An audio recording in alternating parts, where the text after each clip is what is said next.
Ақмола облыстық кәсіпкерлер палатасы азаматтарды сервистік қолдау бойынша үздік атанды. Соңғы жарты жылда аймақтағы палата кәсіпкерлердің құқын қорғауда да жоғары көрсеткішке ие. Бұл жөнінде ұлттық кәсіпкерлер палатасының өңірлік кеңесінде белгілі болды. Ақмола облыстық кәсіпкерлер палатасы жаңа ғимаратқа қоныс аударды. Бұдан былай кәсіпкер өтініш тілегімен Абай көшесі 96 мекенжайы бойынша орналасқан кеңсеге жүгіне алады. Барлық бөлім осының ішінде. Хош, жаңа кеңсенің жаңа мәжіліс залында ұлттық кәсіпкерлер палатасының алғашқы өңірлік кеңесі өтті. Кездесу барысында кәсіпкерлердің құқын қорғау, әкімшілік кедергілерді азайту сынды мәселелері қаузалып, әсіресе елді мекендерде шағын бизнеске екпін беру керектігі айтылды. Как показывает мониторинг, Мониторинг көрсеткендей, ауылды жерлерде кәсіпкерліктің сауаттылығын арттыру ләзім.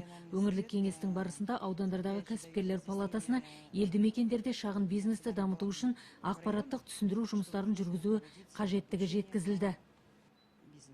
Қазіргі кезде ұлттық кәсіпкерлер палатасы 5 бағыт бойынша жұмыс жүргізуді жолға қойған. Алдымен кәсіпкерлердің құқын қорғау, әкімшілік кедергілерді азайту, жаңа жобаларға қолдау таныту, сервистік қызмет және кәсіпкерліктің аймақтық картасын дамыту.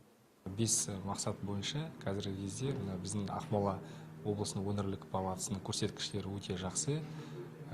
Қазір сервисный поддержка бағыт бойынша Қазақстан бойынша 3-ші орында келатыр. Өте көп қызмет жасап келатыр. Кәсіпкерлерді қолдау орталығы бүкіл 18 аудандарда ашылды. Кәсіпкерлер палатасының алдындағы негізгі міндеттердің және бірі алдағы Экспо 2017 көрмесіне дейін туристік бизнесті өркендету. Жиын барысында кәсіпкерлікті дамытып, экономиканың өсуіне үлес қосқаны үшін өңірлік кеңестің мүшесі Елена Машинская арнайы медаль, сертификатпен марапатталды. Қорғанбек Қонысбайұлы, Бақтияр Омар, Аймақ ақпарат.